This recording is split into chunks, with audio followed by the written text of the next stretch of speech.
Hey guys, welcome back to a brand new Ninjago video here on the channel. My name is TannerFishies. In today's video, we are going to be discussing some not so recent Ninjago news. This is a few weeks old, kept on getting pushed back on my list. There were just other things that I wanted to talk about, so getting this out to you guys a little bit late, but I did want to talk about it still. And that, of course, is some very good news for Zane fans out there, especially Zane fans that have an issue with how Zane has been handled throughout the past couple of seasons of Ninjago. So somebody asks Ninjago series head writer Doc Wyatt over on Twitter, is it possible for Zane to have more protagonism? I love how you've been handling all of the characters so far, but since the late era of Wilfilm, along with most of Wildbrain, he feels more like a machine/plot device than a character itself, which breaks my heart. Doc Wyatt replies, valid criticism, let's see what we can do. And yeah, I mean, that was a very common complaint that I've heard regarding Zane in Ninjago just in general, and we've joked about it before on the channel, where Zane is an easy character for the writers to harm because he's a robot.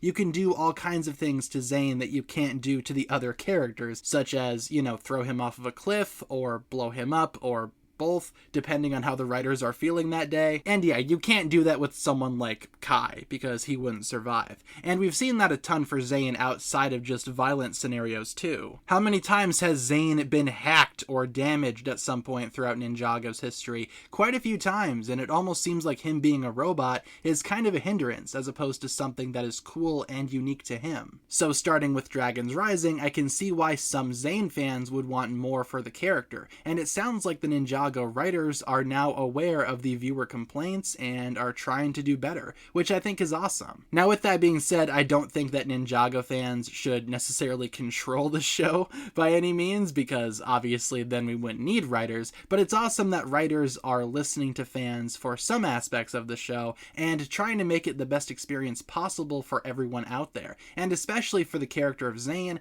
I think this was only a step in the right direction. And with that being said, guys, that'll pretty much wrap it up for my thoughts here. I feel like we are in good hands here for the rest of Dragons Rising. I feel like Zane fans are going to be in for quite a treat with the character, and I for one hope that Zane goes back to being treated like how he was treated during the first couple of Ninjago seasons, where he was more human than robot, even though he is a robot. I think Zane's humanity is a very important part of his character, and I'm excited to see how the Ninjago writers decide to fix that character. So thank you so much for watching. Leave all of your thoughts and theories down below in the comments. What do you think this means for Zane? And hopefully you enjoyed today's video. If you guys did enjoy this one, feel free to like and subscribe, do all that fun stuff, and I will talk to you guys again very, very soon.